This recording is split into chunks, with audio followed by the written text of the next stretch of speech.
Bonjour à tous, nouveau Quintet Flash ce mercredi, direction Laval, à l'occasion du Grand Prix du Conseil départemental de la Mayenne.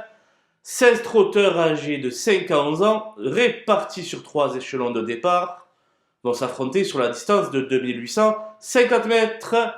Je mise ici sur un bon comportement des favoris, et ceux-ci devraient se tailler la part du lion.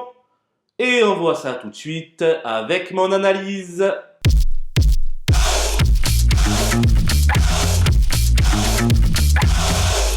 Les bases avec le set Hubble du Vivier, qui s'est montré constant tout au long de son meeting d'hiver.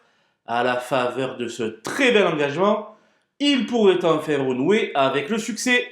Le 2 Illusion J-Pad retrouve une catégorie sensiblement inférieure à celle de sa dernière tentative.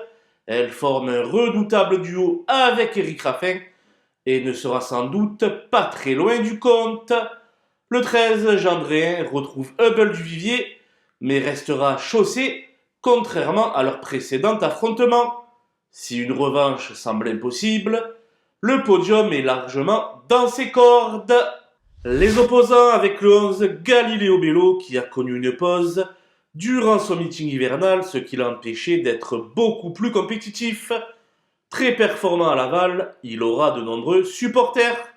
Benjamin de l'épreuve, le 8 Déouzac ne dispose pas d'un bon programme. Même si l'engagement est de piètre qualité, sa chance théorique est de tout premier ordre.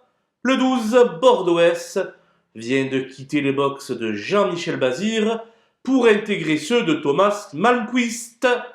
Sur un profil de piste tel que celui de Laval, il sera comme un poisson dans l'eau. Le 4 Gypsy de Chaman a soufflé le chaud et le froid sur la cendrée parisienne durant l'hiver.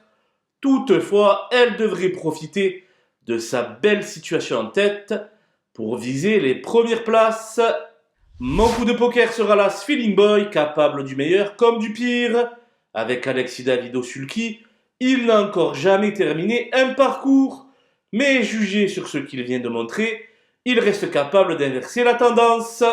Les outsiders avec le 9 Holy Water, qui va effectuer sa grande réapparition ce mercredi. Cependant, il a de nombreux titres à faire valoir, que ce soit sur notre sol ou bien chez lui en Scandinavie. Pour ma part, il constitue un vrai regret. Ce sera également une première cette année pour le très bon Y de Ceylan, le numéro 5, avec les fers aux pieds qui plus est. Néanmoins, en cas de défaillance, la 5e place pourrait lui échoir. Le 6 Franklin Park a pour lui la qualité de son engagement, mais ne dispose de plus aucune marge de manœuvre dans de telles catégories. Cela paraît compliqué avant le coup.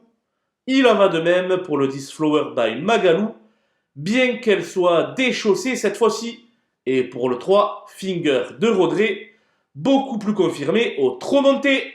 J'ai écarté les 3 concurrents les plus riches, le 14 Fougue du Dollar, plus revu depuis son échec dans le prix de Cornulier, ainsi que le 15 Gigolo Lover et le 16 Geisha Speed, qui s'élanceront tous les deux du 3e échelon.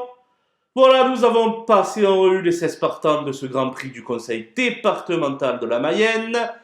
Je vous laisse avec ma sélection et mes conseils de jeu. Bon jeu à tous!